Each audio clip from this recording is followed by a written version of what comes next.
la charla para el día de hoy. Bueno, buenas noches con todos y con todas. Y antes que nada, como siempre, agradecerles por su asistencia y estar viendo esta conferencia.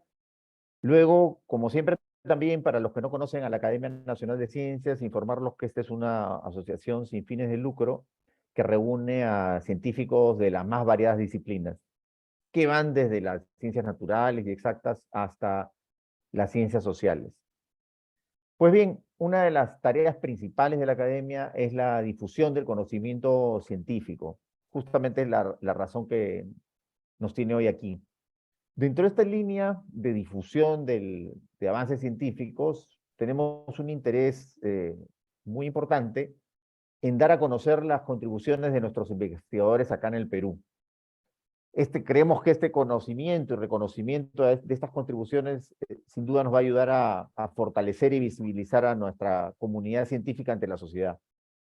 Hoy tenemos el agrado y el gran gusto de tener como conferencista una científica muy destacada que trabaja aquí en el país, la doctora Carmen Rosa García. Ella es una experta en temas de investigación relacionados al manejo y conservación de los recursos de flora y fauna amazónica, y a quien también tengo el honor de conocer. De hecho, ella también, por otro lado, es presidenta del IAP, que es un instituto público sumamente destacado en producción de conocimiento y tecnología. Pero yo le doy la palabra ahora a la doctora Greti Villena para que haga una presentación más extensa de la doctora Carmen Rosa García. Adelante. Muchas gracias. Sí, damos la bienvenida a la doctora Carmen Rosa García. Como ya mencionó el doctor Alberto, es una excelente científica y tiene una labor muy destacada en la Amazonía peruana. La doctora Carmen Rosa García es doctora en ciencias biológicas con amplia experiencia en la formulación, dirección y ejecución de proyectos de investigación relacionados al manejo y conservación de recursos de flora y fauna amazónica. Actualmente ella es presidente ejecutivo del Instituto de Investigaciones de la Amazonía Peruana, IAP. Desde el año 2003 ha implementado el laboratorio de biotecnología del IAP y desde el 2006 hasta el año 2021 ha asumido la jefatura de ese laboratorio. En este periodo ha dirigido investigaciones relacionadas a la determinación del estado de conservación genética de poblaciones naturales de especies de flora y fauna con potencial económico y ha generado un banco molecular barcoding de referencia para peces, anfibios, reptiles y mamíferos acuáticos amazónicos, con aplicación de las tecnologías de metabarcoding, ADN ambiental, para la valoración ecológica y económica de la diversidad biológica en cuerpos de agua en la Amazonía peruana. Ella ha participado en más de 40 artículos científicos en revistas internacionales indexadas con factor de impacto y más de 30 artículos científicos en revistas indexadas nacionales. Forma parte del Comité Consultivo de Ciencia, Tecnología e Innovación del Perú. Ha sido codirectora del Laboratorio Mixto Internacional Evolución y Domesticación de la Ictiofauna Amazónica y además forma parte del Comité Directivo de Ciencia Ciudadana para la Amazonía y Comité de Integridad Científica del CONCITEC. Es miembro activo de varias redes nacionales e internacionales de investigación, experta en peces amazónicos del Comité CITES Perú. La charla que nos va a ofrecer el día de hoy la doctora Carmen Rosa es evaluaciones moleculares para la conservación de la flora y fauna en la Amazonía peruana. Bienvenida, doctora Carmen Rosa, y adelante, por favor, con su presentación. Muy buenas noches, muchas gracias por la invitación a la Academia de Ciencia del Perú. Voy a compartir mi pantalla.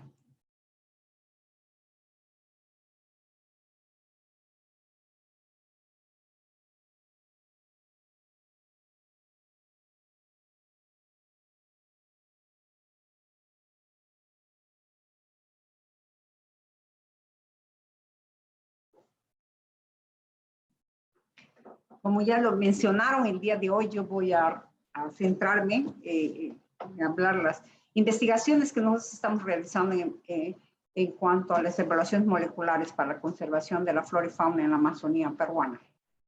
Pero antes de eso, yo quisiera que ustedes miren, nosotros trabajamos en este espacio llamado Amazonía, que es un espacio de mega diversidad, mega diverso, con una innumerable cantidad de formas y colores, ¿no? Que hacen, que determinan la Amazonía. La Amazonía no es cualquier espacio, es un espacio que se caracteriza por esta innumerable cantidad de especies, ¿no? Tanto de flora como de fauna, producto de un pasado geológico, ¿no? Complejo, que ha hecho que esta gran diversidad se centre en este espacio llamado Amazonía.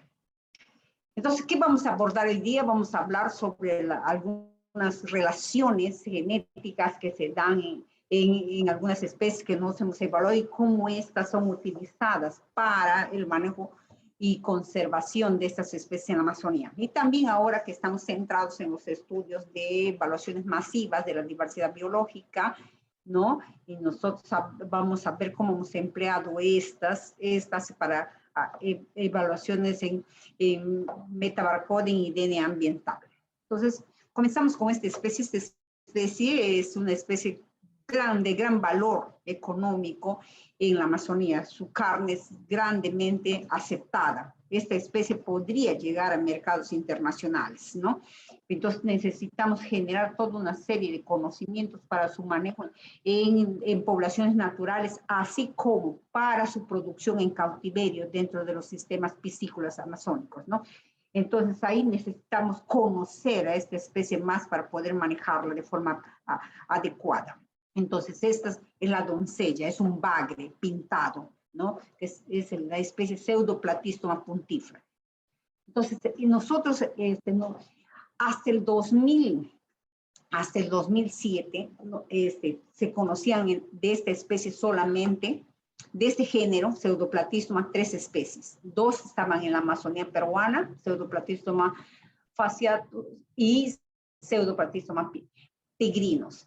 En tanto que llegaba hasta la Amazonía brasilera, Pseudoplatystoma corruscans, ¿no? Pero una revisión en 2007 de Buitrago y Suárez dijo, no hay 3 especies en la Amazonía continental, sino hay estas especies que ustedes pueden ver aquí, 8 especies, ¿no? Entonces ahí nosotros comenzamos, igual que los brasileños, todos comenzamos una carrera en ver si estas especies morfológicas que habían sido determinadas en base a estudios morfológicos y morfométricos correspondían realmente a formas con una base genética sólida.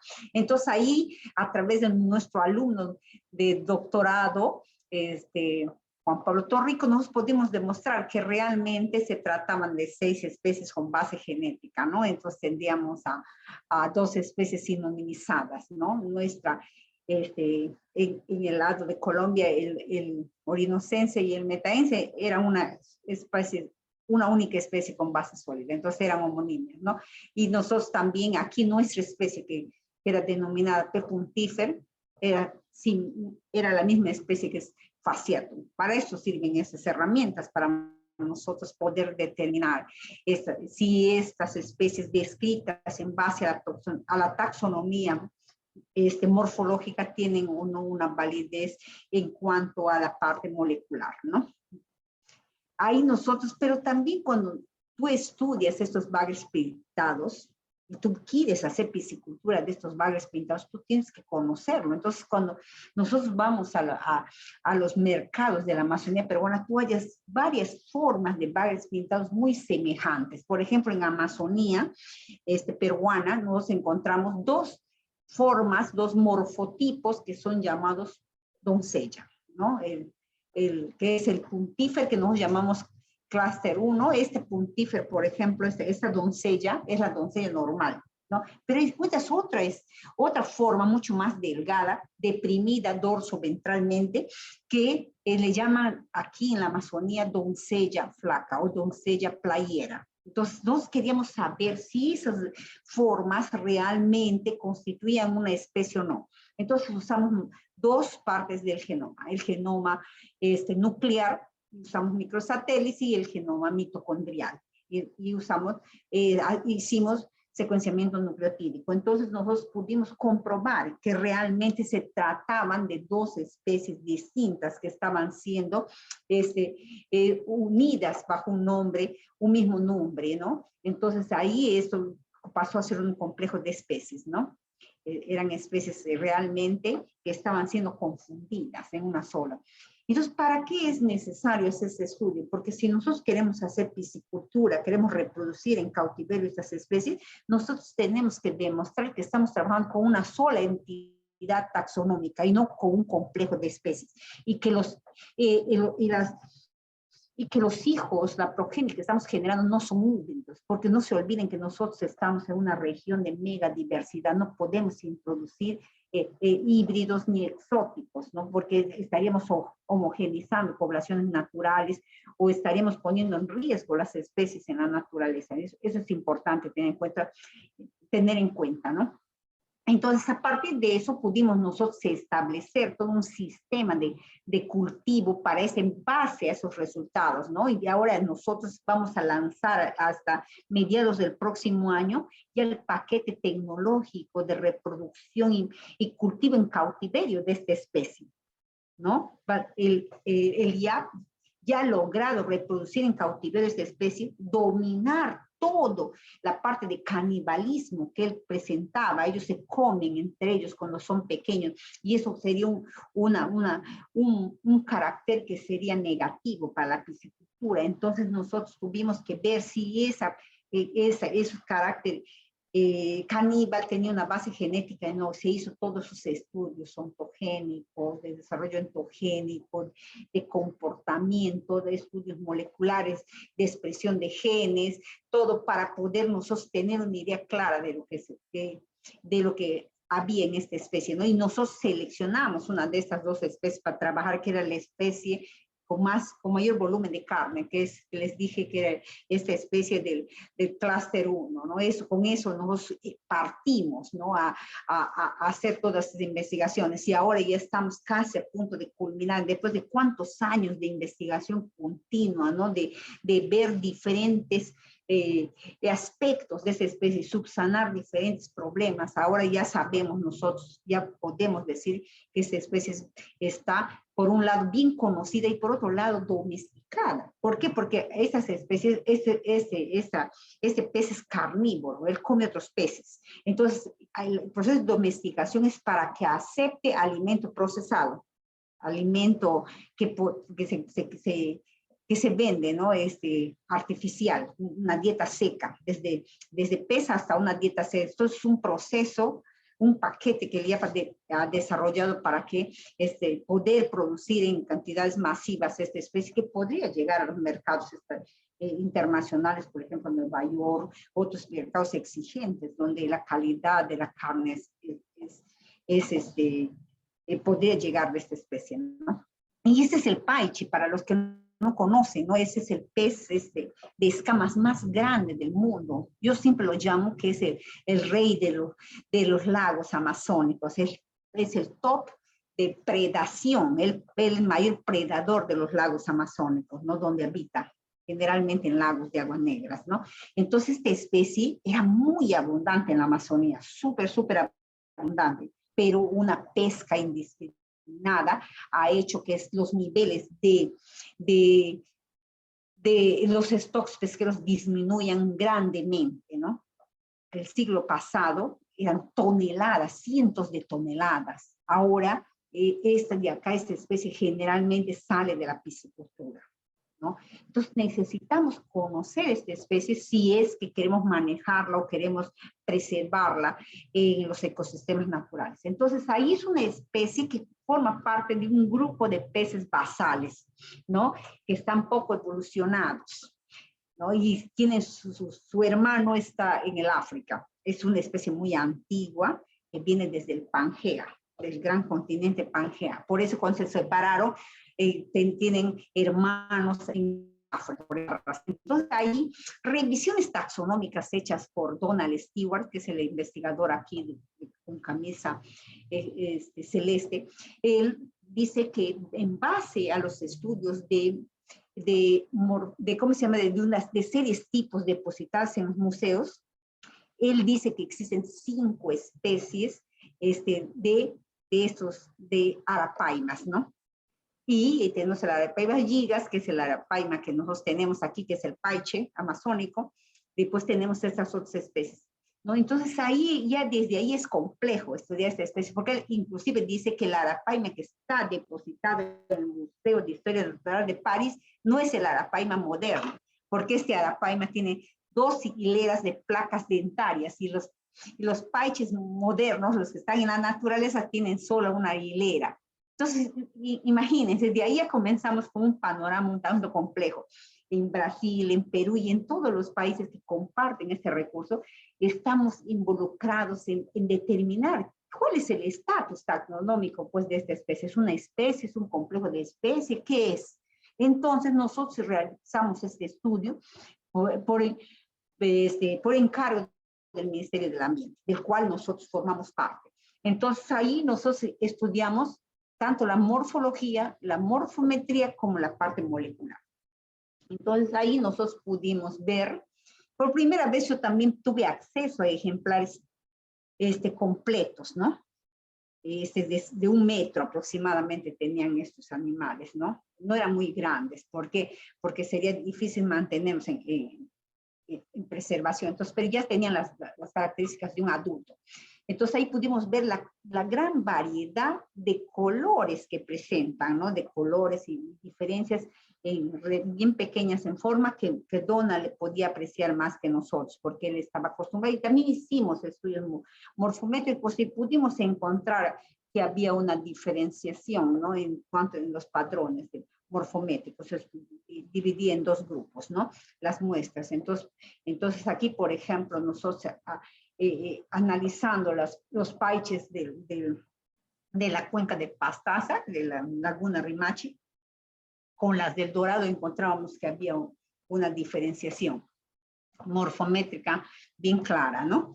Y después nosotros en los estudios moleculares también pudimos ver, ahí estaba el asunto. El paiche, a diferencia de otras especies, él está estructurado poblacionalmente, o sea, sus poblaciones no son poco vinculantes, ¿no?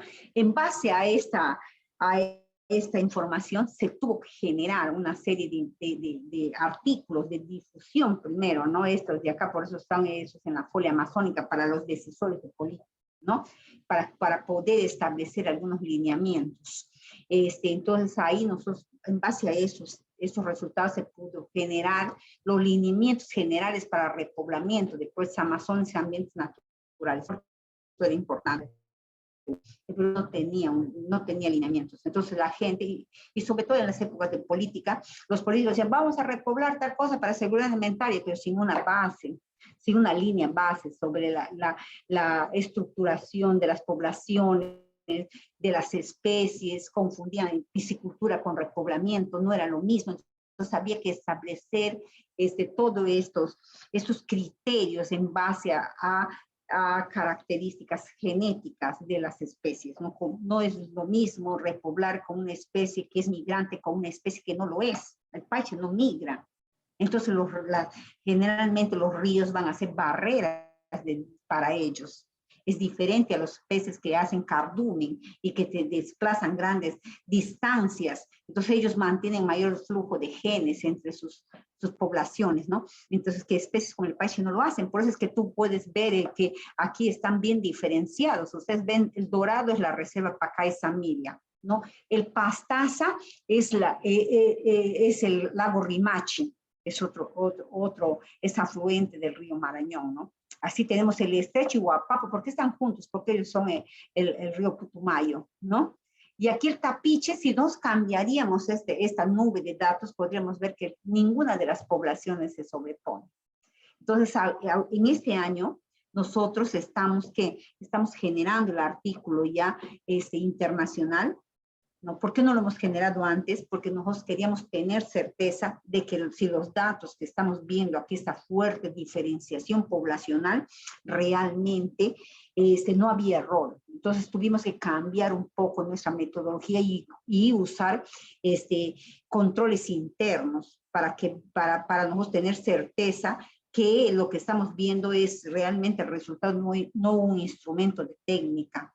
Entonces, por eso hallamos nosotros necesario realizar de nuevo todas las corridas, ¿no? Y eso ya lo hemos hecho y ahora estamos publicando. Los resultados se muestran tal como ustedes lo ven aquí.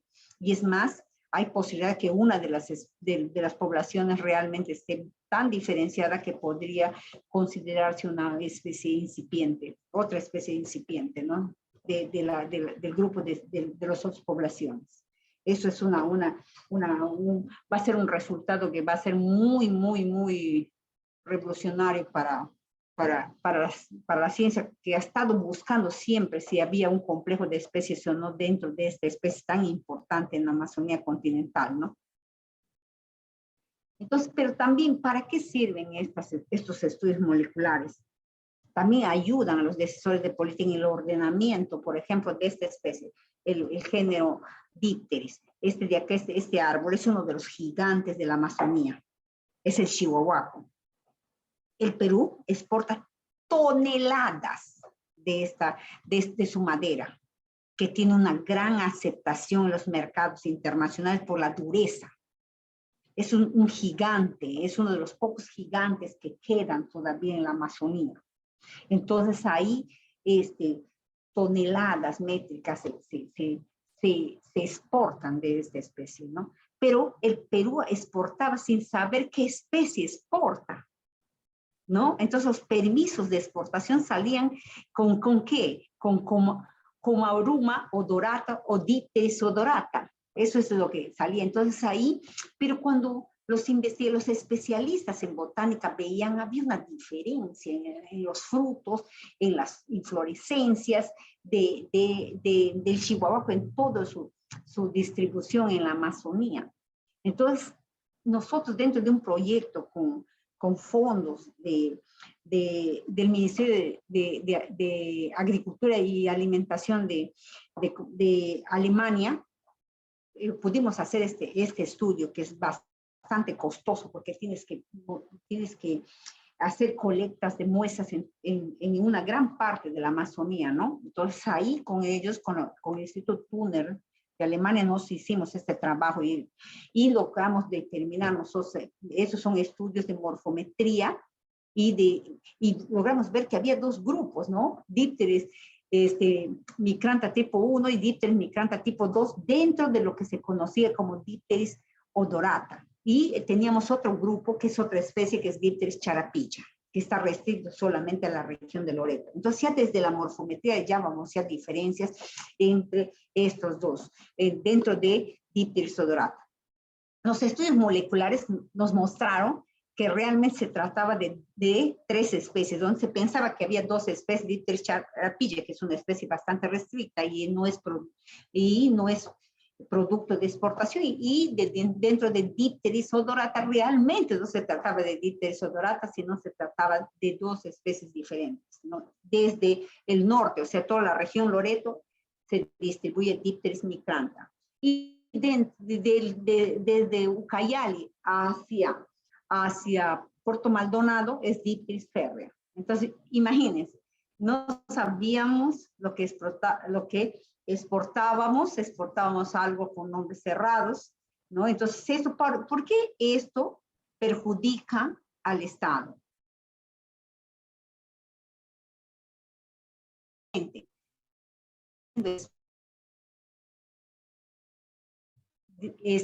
En un solo, 2 especies diferentes en un solo taxa, ¿qué sucede? Que tú estás aumentando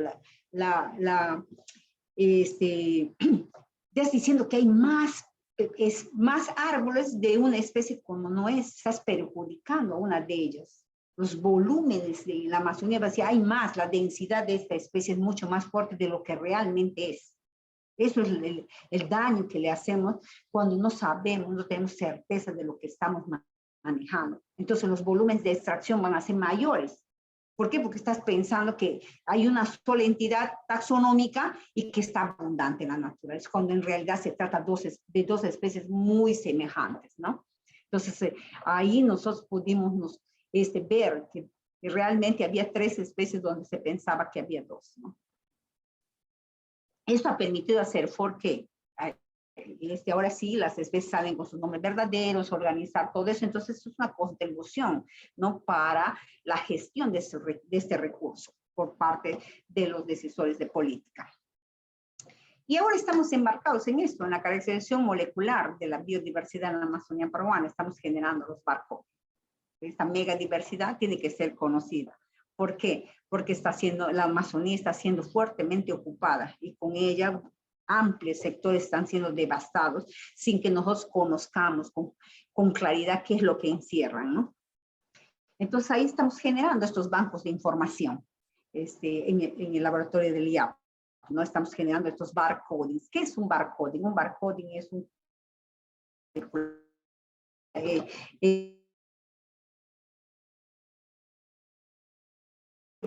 los investigadores llegaron a un acuerdo que se podía caracterizar, ¿no? los seres vivos por fragmentos de ADN.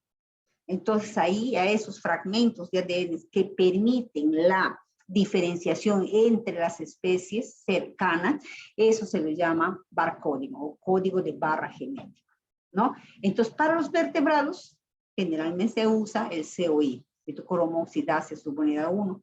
Y para las plantas generalmente es el RBCL, ¿no? Entonces no estamos embarcados en eso y se está generando, no sé, hemos trabajado más con peces, tenemos ya cerca de un banco de cerca de 600 especies de peces caracterizados y anfibios estamos comenzando a trabajar, tenemos ya poco más de 100 anfibios y reptiles también, ¿no? Y estamos comenzando a trabajar también con plantas relacionadas a ecosistemas acuáticos amazónicos, ¿no? ¿Y esto para qué sirven estos bancos de información, ¿no? Y eso lo vamos a ver después. También hemos producido estos libros donde salen los códigos de barra genético de las especies y dónde están depositados, en qué bancos. Eso es lo que nosotros hacemos, ¿no? Y acá nosotros tenemos, estos son los bancos, por ejemplo, son de peces, ¿no? Entonces ustedes pueden ver por qué el Estado tiene que gastar dinero en generar este banco de información. ¿Para qué esto sirve, no? Esto sirve, por ejemplo, en este caso, sirve, millones de dólares se mueven anualmente en el mercado de peces ornamentales amazónicos, ¿no? Y los principales exportadores se encuentran en la región Loreto. Entonces, ahí los exportadores generalmente usan nombres comunes o comerciales para los procesos de exportación. Entonces, el manejo de las pesquerías dice que aquellas especies que son utilizadas para la alimentación no pueden ser sujetos de exportación. Entonces, hay también hay leyes que prohíben exportación. Entonces, los exportadores exportan algunos peces, los exportadores que no son realmente legales, ¿no? A veces tratan de pasar estos juveniles de forma ilegal. Entonces ahí exportaban, ellos se encontraron, porque esos peces, ellos viajan a grande profundidad, las larvas. Entonces ellos son expertos, capturan esas larvitas que están bajando por el fondo del río y las crían por un periodo. Entonces hasta que ya puedan ser comercializados.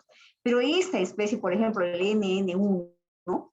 él llega a medir, y todos ellos llegan a medir más de 1 metro, entonces mucho más de 1 metro. Entonces, ¿cómo vas a criar esa especie hasta que llegue a su tamaño de adulto para que sepas qué especie es? Entonces ellos comienzan a jugar, ¿no?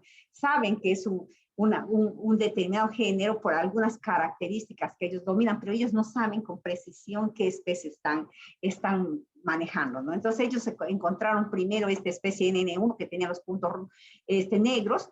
Entonces ahí ellos dijeron, bueno, de acá, de los braquiplatistas nos falta nomás ¿cómo se llama? El saltón, que es braquiplatisto filamentoso. Entonces ese es el braquiplatisto filamentoso.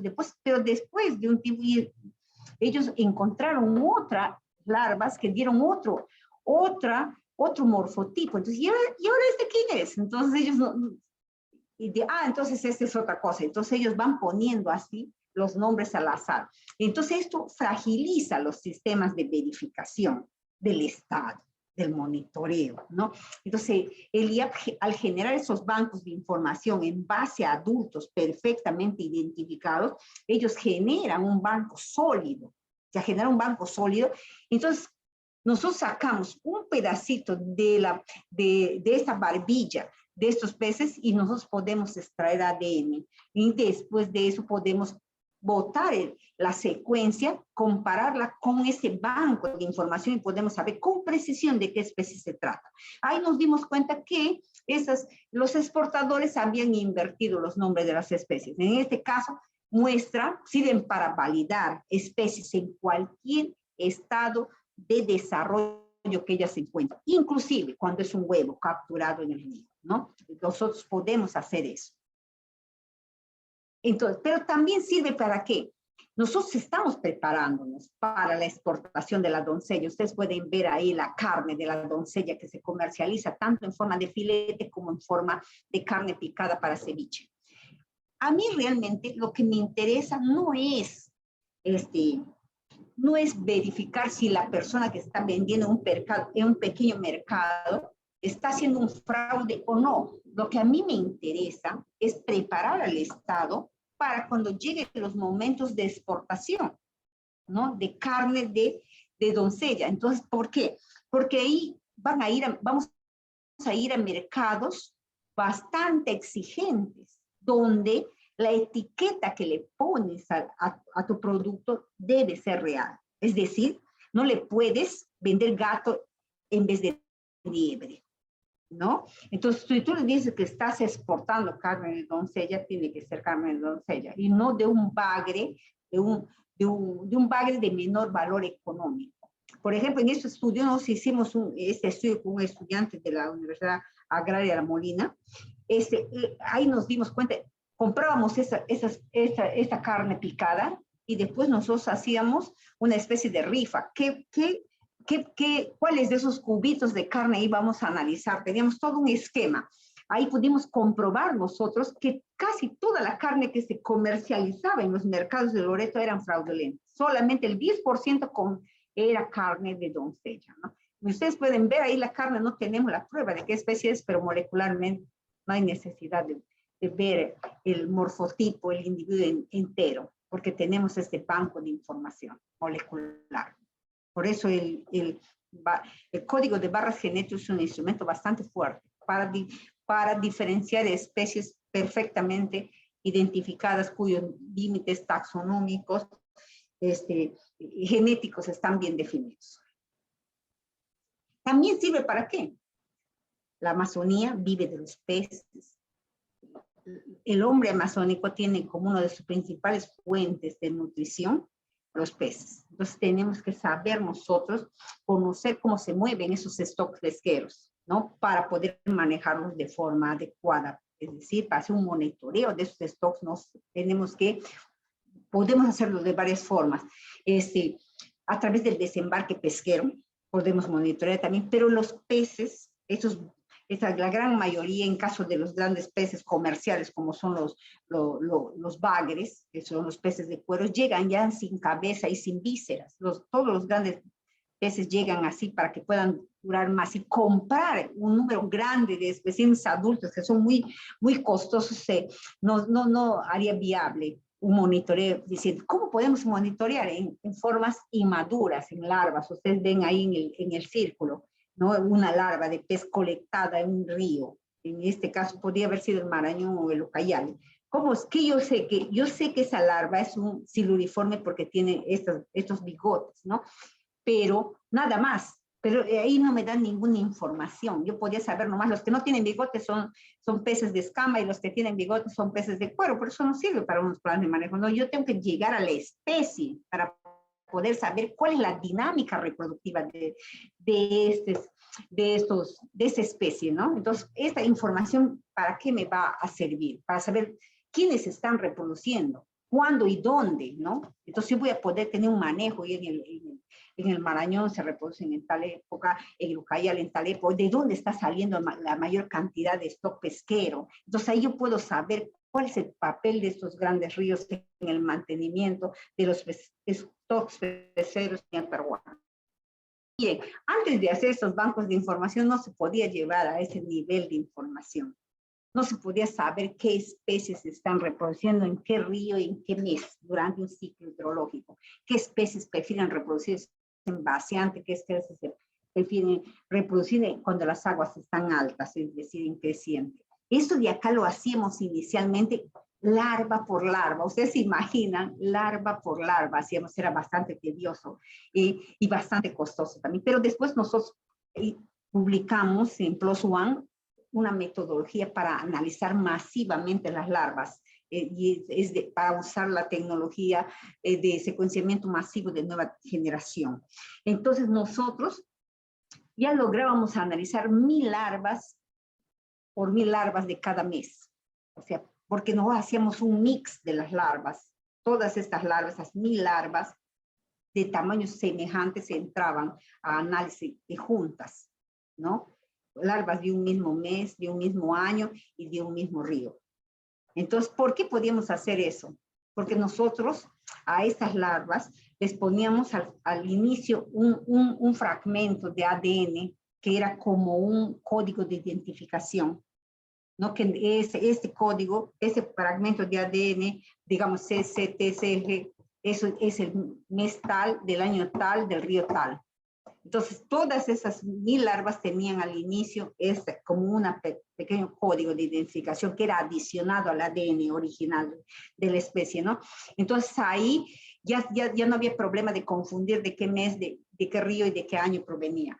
Pero ¿cómo podíamos reconocer las especies? Porque nosotros hicimos unas sondas y marcamos el ADN de algunos peces distribuidos equitativamente en un árbol filogenético y podíamos nosotros saber, a través de eso, podíamos nosotros amplificar de especies que eran afines a esta especie árbol, ¿no? Ahí nosotros logramos hacer esto y fue un éxito, ¿no? Y lo publicamos. Pero después nosotros nos dimos cuenta que todavía seguía siendo caro, ¿no? Entonces ahí, y había un sesgo en las identificaciones. En las especies que eran filogenéticamente más cercanas a la especie albo, ellas tenían más chance de amplificar. O sea, podíamos tener un sesgo ahí de decir que esas especies habían más en el ecosistema que estas otras. Entonces ahí nosotros hicimos una modificación en la metodología y usamos una especie de pez que no había en Amazonía, que es el pez cebra. Entonces, ¿por qué? Porque el pez cebra, él iba a tener la misma afinidad con todas las especies amazónicas, no iba a haber ningún sesgo. Entonces, de esa manera, nosotros logramos tener una técnica bien calibrada y bien acondicionada para los estudios que nosotros hicimos a continuación. Y eso es lo que nosotros hicimos. Todos esos ustedes pueden ver ahí esos barridos, ellos son secuencias, millones de secuencias se generaron de estos grupos siluriformes, caraciformes, cupriformes y perciformes, ¿no? Que son la gran diversidad. Ya no solamente trabajamos con peces de cuero, sino también con peces de escamas. Entonces, por primera vez nosotros pudimos demostrar la dinámica del ictioplancton de 97 especies de peces en la Amazonía. Esa información tuvo tal éxito que nosotros ganamos el cover de la revista Molecular Ecology el año pasado en ese número, ¿no? Porque era el artículo que ellos consideraron más importante de todo ese número, ¿no? Y eso fue muy gratificante para nosotros porque pudimos analizar cómo se estaba moviendo el ictioplancton en 2 años en 2 grandes ríos que sostienen el desarrollo pesquero de gran parte de la Amazonía. Cuando se trata de bagres, peces de cuero, ellos sostienen las pesquerías inclusive de la Amazonía brasilera. Eso fue un logro bastante grande de nuestro equipo de investigación. Y aquí están las publicaciones relacionadas a esa temática, ¿no? Entonces ahí nosotros estamos trabajando fuertemente en eso. Inclusive hemos utilizado esta metodología para analizar larvas de peces de la Amazonía boliviana, ¿no? Y ahí pudimos demostrar por primera vez de esta especie que es muy importante en las pesquerías, que es el dorado, ¿no? Y cómo ellas estaba siendo puesta en peligro, porque su zona de desove estaba relacionada a lugares donde se sacaban arena de las playas, ¿no? Destruyendo ese ecosistema.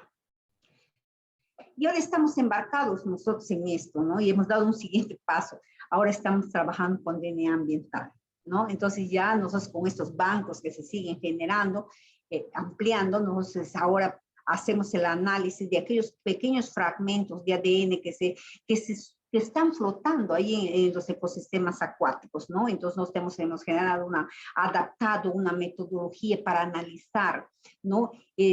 Varios lagos, ver cómo estos lagos son impactados por las acciones antropogénicas, cuál es el impacto de nuestro accionar como humanos dentro de esos ecosistemas, en la diversidad de esos ecosistemas, ¿no? Entonces estamos trabajando en eso. Y nosotros con eso queremos, en esta parte, queremos generar un observatorio de diversidad biológica de la Amazonía peruana que nosotros llamamos OVAP. Este observatorio va a contener DNAtecas y DNAtecas, ¿no? ¿Qué son los DNAtecas? O sea, los DNAs de estos cartuchos que ustedes pueden ver ahí, las DNAs extraídos, eso es una DNAteca. Y también hay DNAtecas, que son los restos de ADN que se sacan de aquí, ¿no? Pero ¿para qué queremos hacer nosotros esto? Eso es lo que quisiera que ustedes, que quede bastante claro, ¿no? Son líneas bases del impacto antropogénico sobre la diversidad biológica. Por ejemplo, este cartucho, ahí sacamos DNA de ahí, ¿no? Y el DNA es bastante pequeño y le llamamos DNA ambiental. Eso es una línea base de un momento determinado, ¿no? En este ecosistema. Si de aquí a 15 años, 10 años, 5 años queremos sacar de nuevo, podemos comparar la diversidad biológica que había en este momento con el siguiente monitoreo. Estas líneas bases masivas, así no existen todavía para la Amazonía, ¿no? ¿Por qué esto? ¿Por qué hacer un monitoreo masivo y no un monitoreo convencional?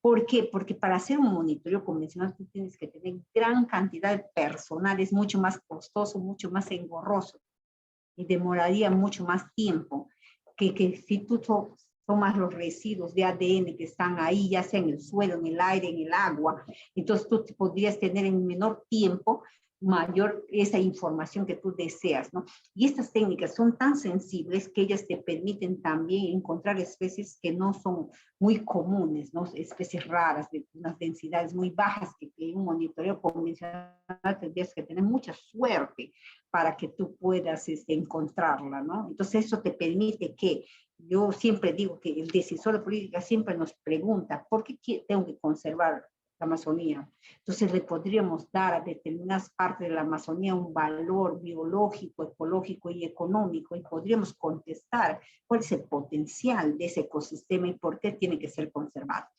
Entonces ahí nosotros estamos involucrados en esto, estamos involucrados en una colaboración con investigadores de Bolivia, en ver cómo ha afectado la introducción del paiche, que es esta especie aquí en el recuadro, en este ecosistema donde él nunca existía. El paiche no existía en la cuenca del río Madre de Dios Beni, ¿no?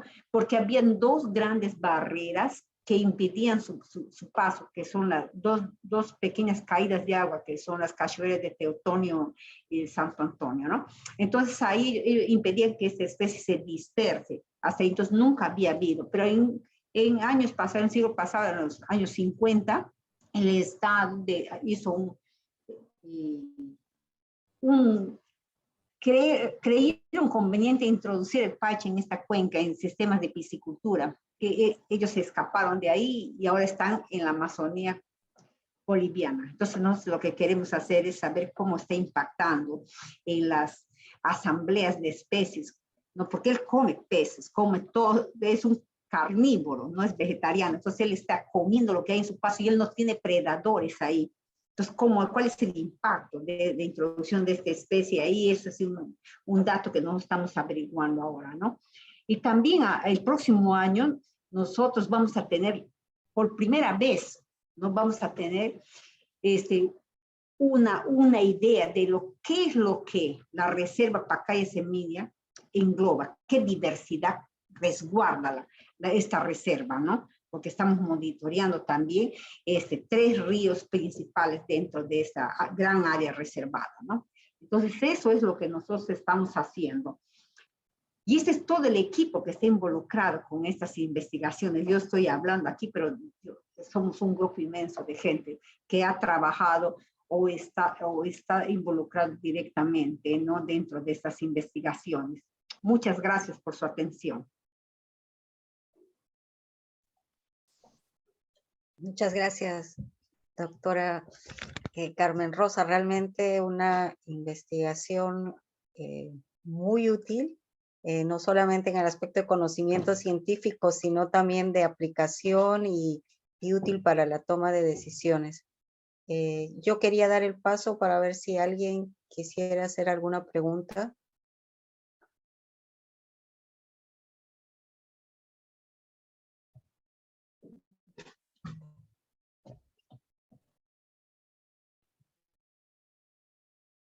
Sí, José, por favor.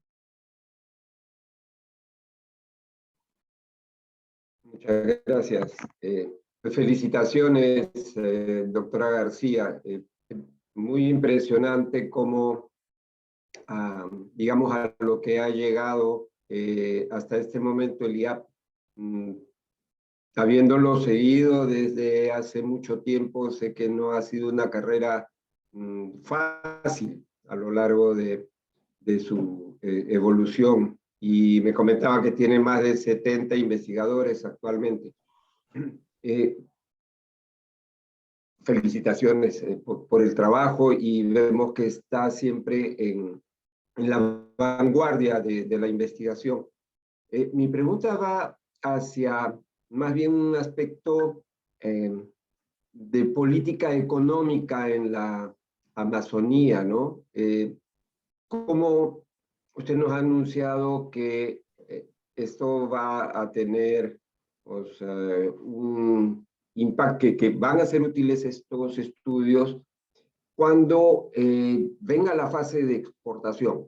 ¿Prevé usted entonces un importante desarrollo en la exportación de estos cultivos y digamos en qué lapso, ¿no? ¿En cuánto tiempo? Porque imaginamos que va a ser un impacto importante en la economía también del país.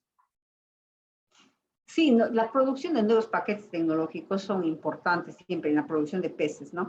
¿Por qué? Porque, por ejemplo, ahorita estamos con el paiche, ¿no? Con el paiche es una tecnología también generada en el IAP en el pasado, y ahora ya tenemos producción de paiche inclusive en la costa, ¿no? Entonces, imagínense cómo ayuda a desarrollar económicamente. Entonces, la doncella le entrara a diversificar los sistemas de producción, y va a fortalecerlo también la generación de renta en la población amazónica, ¿no? Entonces ahí vamos a tener nosotros en un lapso no muy grande de tiempo, nos vamos a tener otra especie contribuyendo al reforzamiento de la cadena productiva. Entonces ahora le toca al Estado invertir en cadenas de frío, en hacer todo llegar con esta especie como Novel Food a mercados internacionales.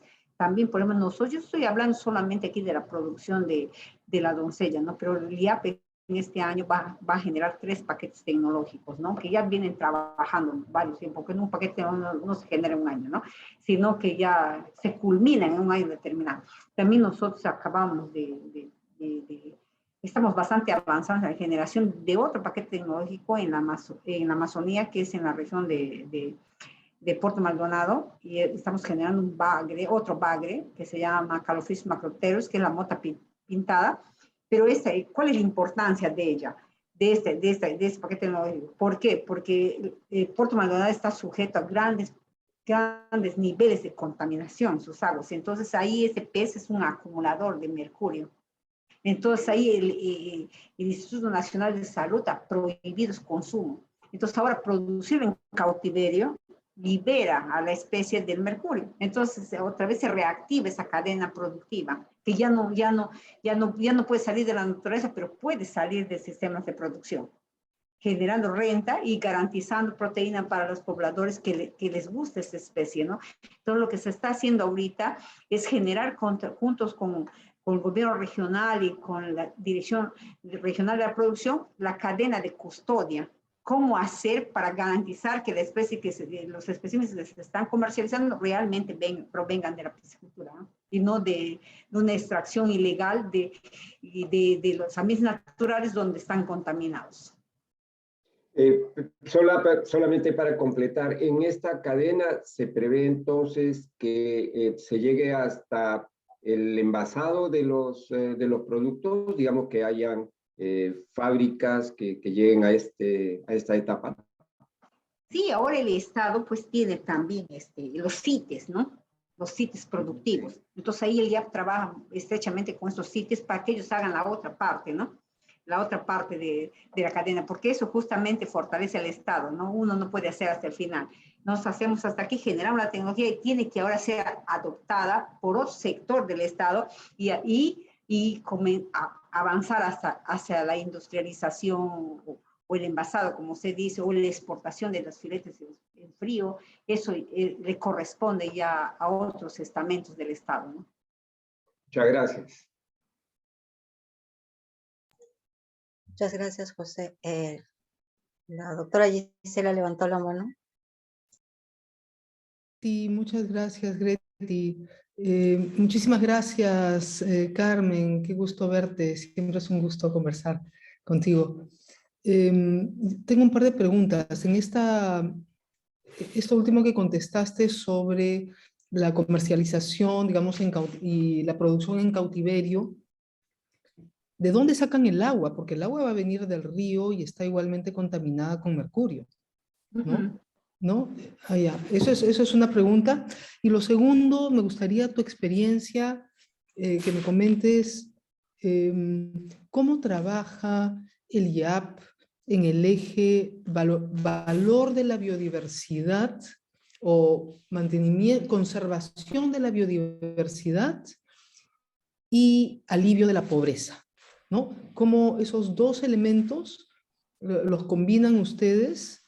¿Qué elementos consideran? ¿Cómo miden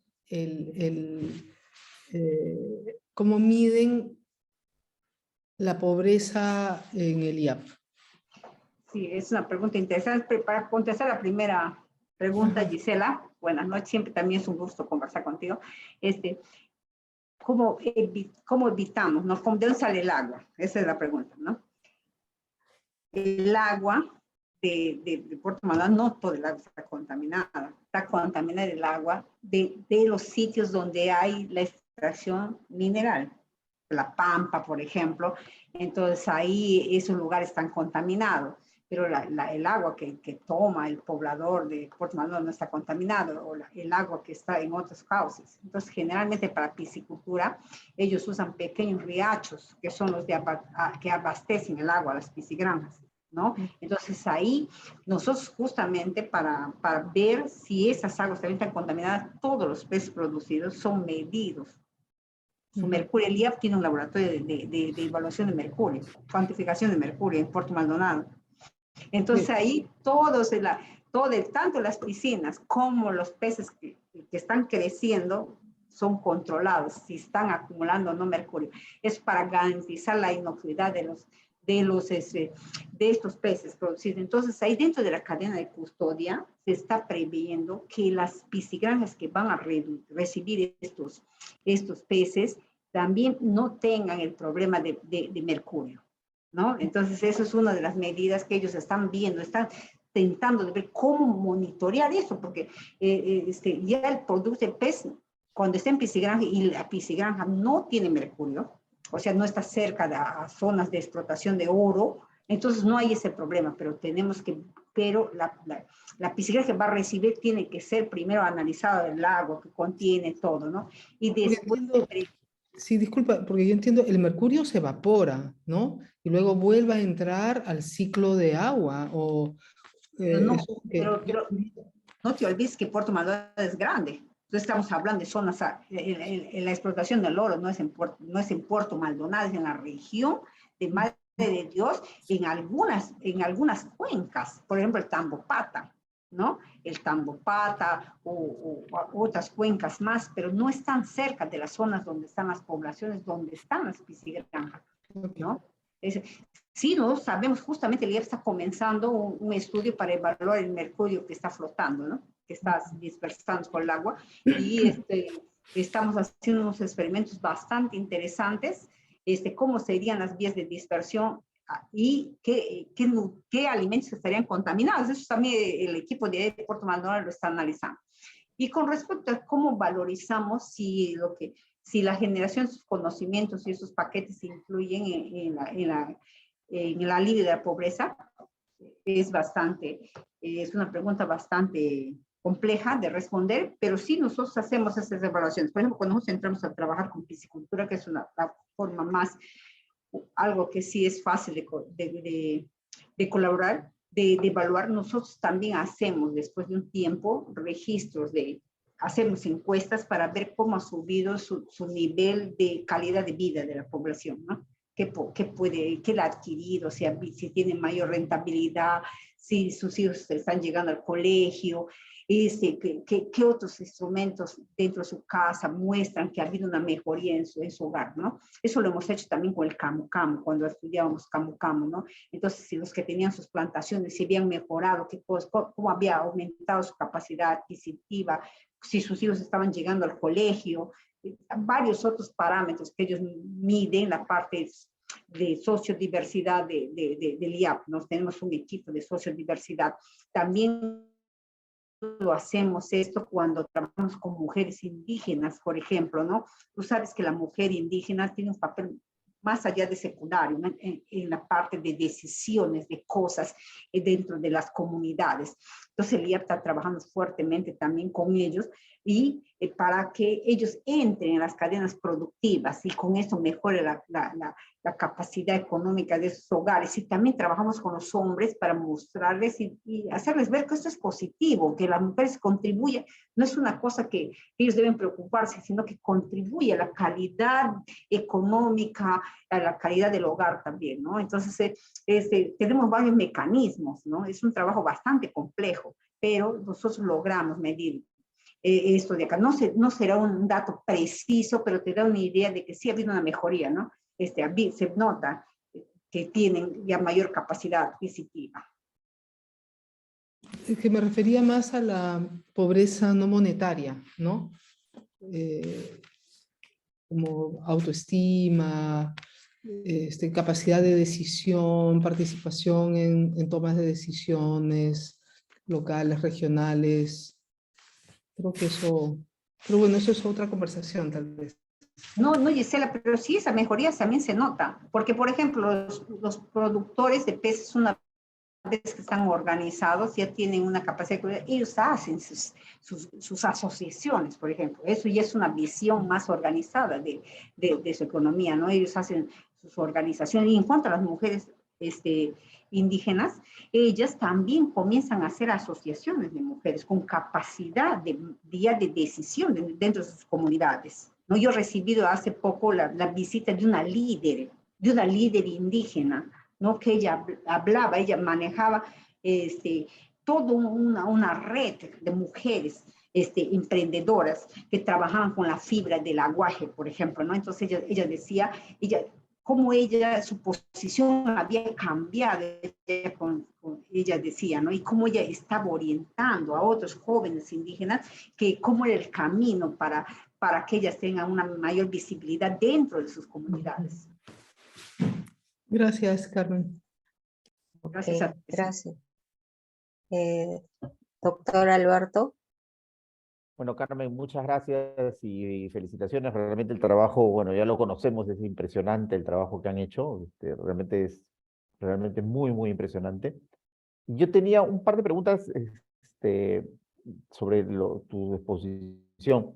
Ese DNA ambiental que ustedes miden, comentabas que medías, lo correlacionaban con el efecto antropogénico. Ahora, una cosa que me pregunto, ¿ese DNA ambiental también se puede usar para medir efectos de cambio climático? Esa es una primera pregunta. Y la segunda pregunta es, de repente, bastante de un neófito en el tema, pero hay digamos, han pensado o han proyectado, no sé si siquiera si es posible, esas técnicas de alteración genética, esas CRISPR, para ver protección de las especies ante enfermedades. ¿Eso hay hay alguna posibilidad, alguna visión de eso o no es aplicable?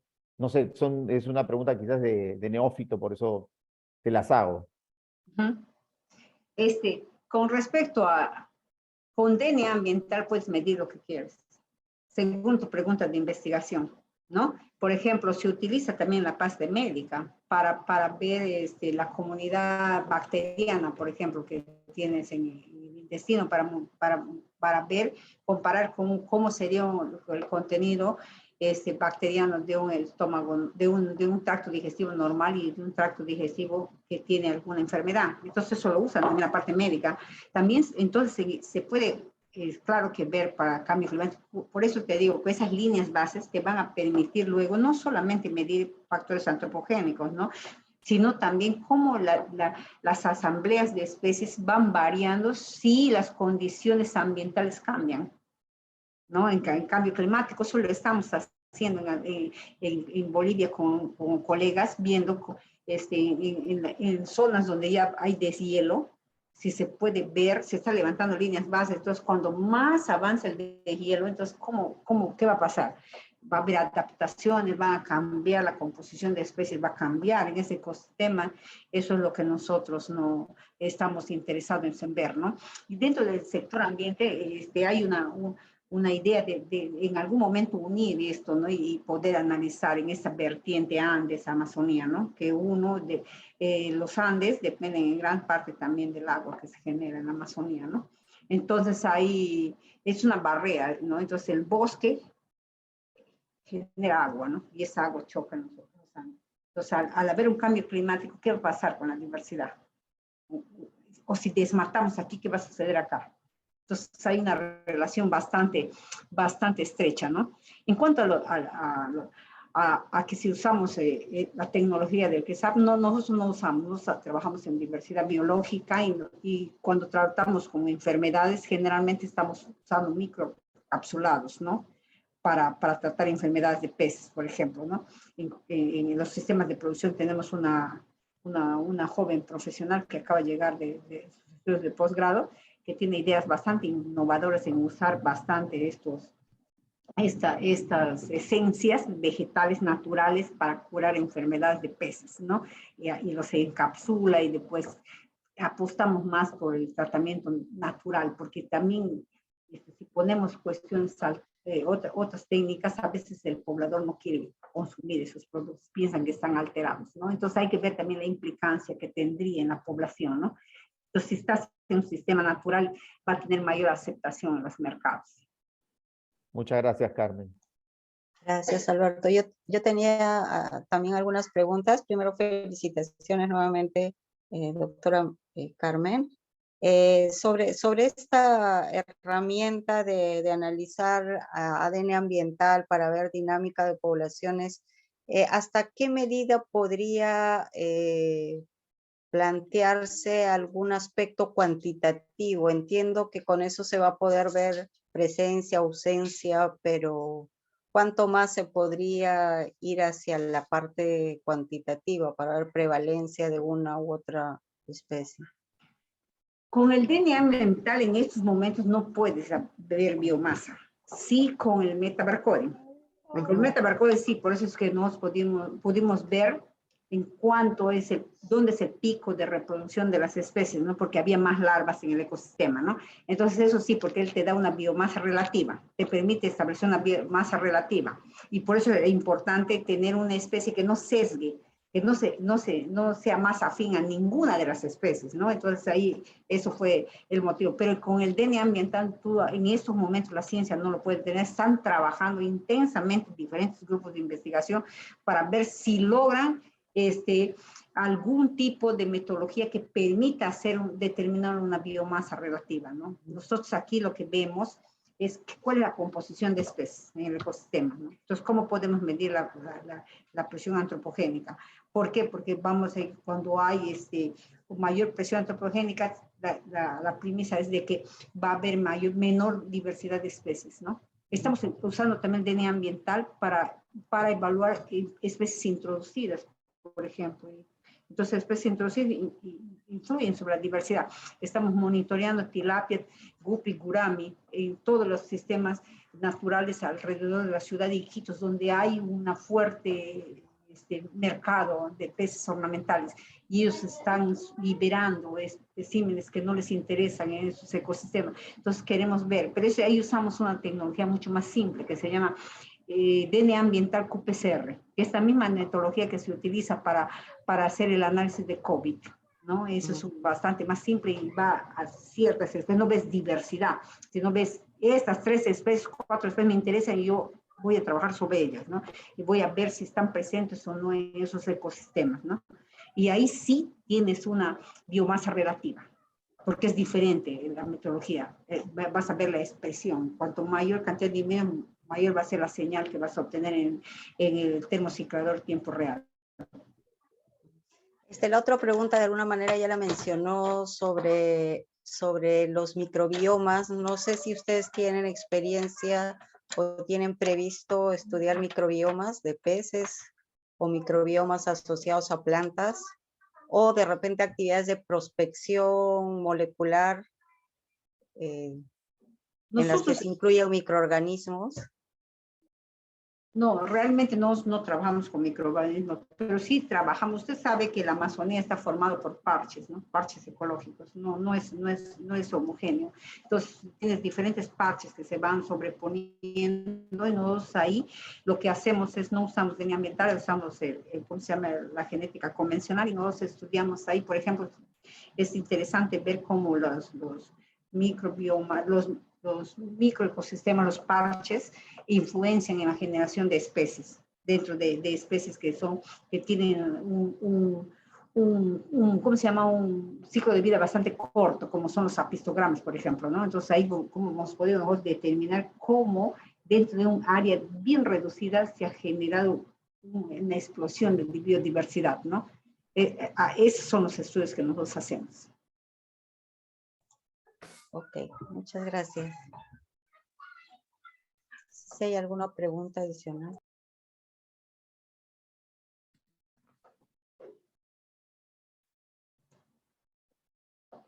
Yo sí tendría una pregunta adicional, si no hay otra, si no hay nadie que quiera hacer una pregunta. Yo sí tengo una pregunta un poco alejándome del tema, pero sí relacionado al IAP. Es si tú nos puedes contar un poco, o sea, justamente a raíz de esta, digamos, masiva producción que tiene el IAP, y es un instituto público de investigación que es un ejemplo para otros institutos, ¿cómo tú resumirías, digamos, las acciones que has tomado, que han tomado, obviamente, que permiten, digamos, al IAP estar en esa, digamos, peleando ese top, digamos, en cuanto a producción y estando tan activos en investigación? ¿Cuáles son, crees, que las acciones que digamos, que han sido digamos, estratégicas para poder lograr esos resultados que nos has mostrado? Yo pienso que el IAP tiene una particularidad que ha permitido que sus investigadores se sitúen bien en algunas líneas de investigación, ¿no? Porque estamos hablando más de la parte molecular, pero el IAP tiene otras líneas también donde está trabajando muy bien, ¿no? Es la libertad que tiene el investigador del IAP en generar sus investigaciones, ¿no? El IAP nunca ha estado sujeto a presiones políticas. Eso ha sido una cuestión que ha determinado bastante, ¿no? La forma de generar conocimientos. El IAP también siempre ha logrado que sus investigadores vuelvan después de capacitarse. Eso también ha sido una cuestión muy buena, ¿no? Y nosotros siempre hemos trabajado en temáticas que han ido avanzando en cuestión del tiempo, ¿no? Durante mi gestión yo he hecho una reformulación también de estas temáticas y nosotros trabajamos en núcleos de investigación. Eso ayuda bastante, la interdisciplinaridad, tratar algunas temáticas de forma transversal entre diferentes investigadores y grupos de investigación aumenta bastante la producción también, ¿no? Y trabajar en redes de investigación, eso es importante. Las redes de investigación son importantes, nadie puede hacer ciencia ahora aislado, ¿no? Entonces ahí que el IAP forme parte de muchas redes de investigación a nivel nacional, internacional más que todo, ¿no? Eso ayuda bastante, porque en esas redes de investigación tú también puedes participar en cuestiones mucho más amplias. Por ejemplo, puedes analizar aspectos que son a nivel de cuenca o de bioma amazónico, ¿no? Entonces eso es importante. Y nosotros estamos participando como IAP en estudios de evaluación de cambio climático a nivel mundial. Pertenecemos a redes que están evaluando, por ejemplo, el flujo de gases de efecto invernadero a nivel mundial. Pertenecemos a esa liga. El IAP tiene el único torre de medición intensiva de gases de efecto invernadero del Perú, ¿no? En actividad con ese monitoreo masivo que hace, ¿no? Eso, por ejemplo. También, por ejemplo, pertenecemos a esto de acá, a una red también bastante fuerte que estudia turberas, ¿no? Entonces ahí el IAP ha generado una información muy valiosa para el Estado, con sus socios ingleses, sobre las turberas amazónicas, ¿no? Y así otras temáticas también. Por ejemplo, yo pertenezco a varias redes internacionales también, Ciencia Ciudadana para la Amazonía, Aguas Amazónicas, la RIA, DIA, entonces eso de ahí nos da esa visión, porque el IAP tiene que trabajar a 3 niveles, local, nacional y a nivel de bioma amazónico, porque hay cuestiones que tú las tienes que ver a nivel de bioma, porque esos recursos se mueven en toda la Amazonía. Entonces una respuesta local no sería una respuesta válida. Entonces tienes que aliarte a los investigadores que están en otras instituciones, en otros países, ¿no? Estudiando lo mismo que tú. Ahí la respuesta va a ser mucho más clara, ¿no? Felicitaciones nuevamente, Carmen. O sea, impresionante, impresionante. Y bueno, y agradeciéndote nuevamente la charla. No sé, Greti. Sí, no solamente reiterar las felicitaciones y ha sido muy grato compartir toda la información que nos has brindado y esperemos tenerte nuevamente en otra ocasión. Solamente saludarlos a todos y recordarles que prontamente y oportunamente también estaremos dándoles la siguiente charla para el mes de agosto. Estaremos haciendo la difusión respectiva y bueno, los esperamos nuevamente.